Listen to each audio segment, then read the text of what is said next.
Dinyatakan terbukti korupsi anggaran speedboat, adik Wagub Maluku divonis 1,4 tahun penjara. Mantan Kepala Dinas Perhubungan dan Kominfo Kabupaten Maluku Barat Daya, Desianus Orno divonis 1,4 tahun penjara oleh Majelis Hakim Pengadilan Tipikor Ambon, Selasa 4 Januari 2022 sore.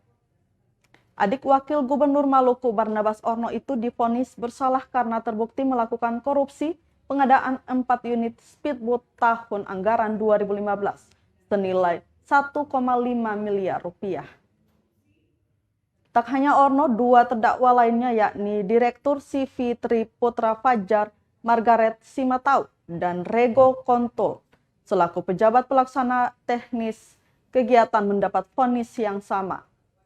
Ketiganya juga divonis membayar denda masing-masing sebesar 100 juta rupiah, subsidiar 1 bulan kurungan. Vonis yang diberikan majelis hakim diketahui lebih ringan 6 bulan dari tuntutan JPU. Sebelumnya pada persidangan bulan Desember 2021 lalu, JPU menuntut terdakwa dengan pidana penjara masing-masing selama 2 tahun penjara, denda sebesar 200 juta rupiah subsidiar 3 bulan kurungan. Atas putusan majelis hakim, JPU dan terdakwa menyatakan pikir-pikir. Kasus ini sempat heboh sebelumnya lantaran hakim telah mengabulkan permintaan Orno pada sidang pra-peradilan yang menandakan status tersangka Orno telah gugur.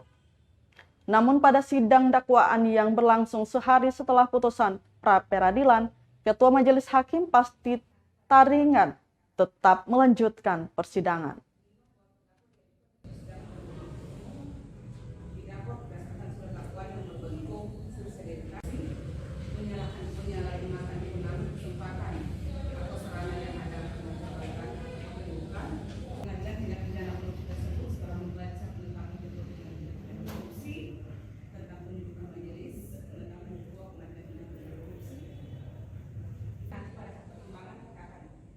Terima kasih sudah nonton.